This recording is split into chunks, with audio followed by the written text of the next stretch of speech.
मैंने जब इंश्योरेंस बेचनी शुरू की तो विदिन 3 months मेरे मैनेजर ने बुलाया टू फायर मी, नौकरी से निकालने के लिए for non performance. But anyway मैंने उसको बोला कि भैया मेरे को एक मौका और दो। बट मैं उस दिन एक प्रोग्राम था डॉक्टर नॉर्मन विंसेंट पील का, जिन्होंने किताब लिखी पावर ऑफ पॉजिटिव थिंकिंग। तो मैं ऑलमोस्ट 45-50 इयर्स की पुरानी बात कर रहा हूं। तो मैं भी चला गया प्रोग्राम अटेंड करने के लिए। 1000 लोग थे, मैं भी था वहां पर।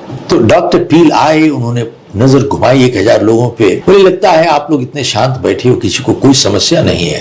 तो पूछा किसी को कोई समस्या है, किसको नहीं है? तो सबने हाथ खड़ा कर दिया। फिर डॉक्टर पील ने पूछा कितने लोग समस्या से छुटकारा पाना चाहते हैं? तो फिर सबने हाथ खड़ा कर दिया। तो डॉक्टर पील बोले कि मैं जब यहाँ पे आ रहा था, यहाँ से 200 गज दूर मैंने एक जगह देखी, वहां पर कुछ लोग एकदम रिलैक्स आराम से लेटे पड़े थे, कंफर्टेबल, उनको कोई समस्या नहीं थी। कितने लोग जानना चाहते हैं कौन सी जगह है? तो सबने हाथ खड़ा कर दिया। तो डॉक्टर पील बोले यहाँ से 200 गज दूर एक शमशान घाट है, वहां पर लोग लेटे हुए हैं, एकदम रिलैक्स्ड, कंफर्टेबल, उनको कोई समस्या ही नहीं है। तब उन्होंने पूछा कितने लोग समस्या से छुटकारा पाना चाहते हैं?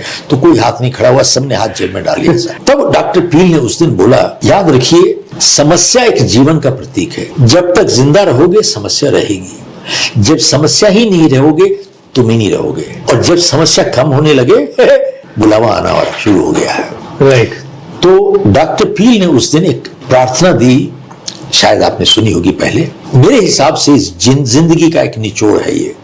ओके। और प्रार्थना ये दी, मैं हिंदी में ही बोलूंगा पूरी प्रार्थना। परमात्मा मुझे संतुलन दो, जो मैं बदल नहीं सकता आपकी सौगात समझ के स्वीकार करो, और अगर बदल सकता हूं तो मुझे इतनी हिम्मत और हौसला दो कि बदल दो, और इतनी सुबुद्धि दो कि उनमें फर्क बता सकूं क्या बदल सकता हूं और क्या मैं नहीं बदल सकता। दीपक, इस छोटी सी प्रार्थना को आप एनालाइज करें।